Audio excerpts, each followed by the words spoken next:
Hi everyone, so this is my episode of Fatto and Casa for D&G as part of their amorphous scientific research that they're doing in partnership with Humanities University. And incredible project and an incredible cause. So, not quite made at home, but almost, because in this time for me I've been turning to a huge amount of poetry. So I wanted to read you all a poem from my favourite poetry book, which is The Poetry Pharmacy.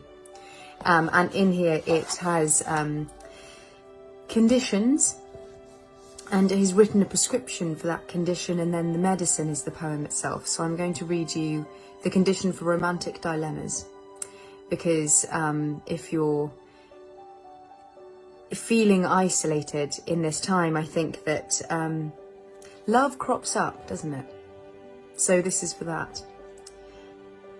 And I'm going to read you the prescription, and then I'm going to read you the poem.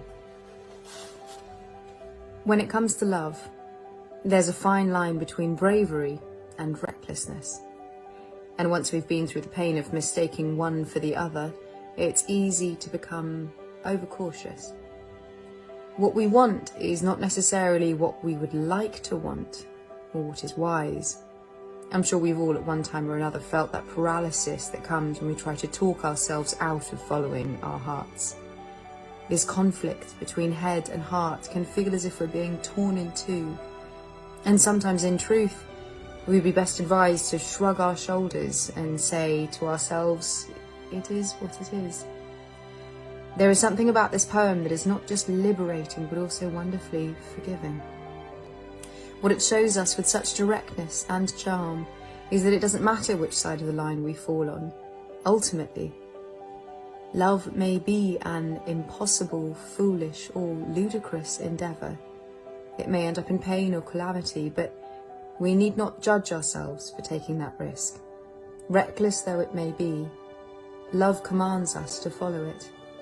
And there is no recognising it or rationalising it away. We simply need to gather our courage and obey. The modern world has a propensity to make us doubt our instincts. We learn to anticipate problems before they arise, and so drive ourselves mad with what could be. Sometimes what ought to be the easiest decisions are made fraught by this mania of self-doubt.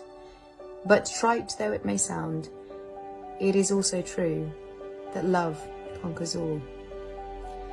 It is the most important thing in the world.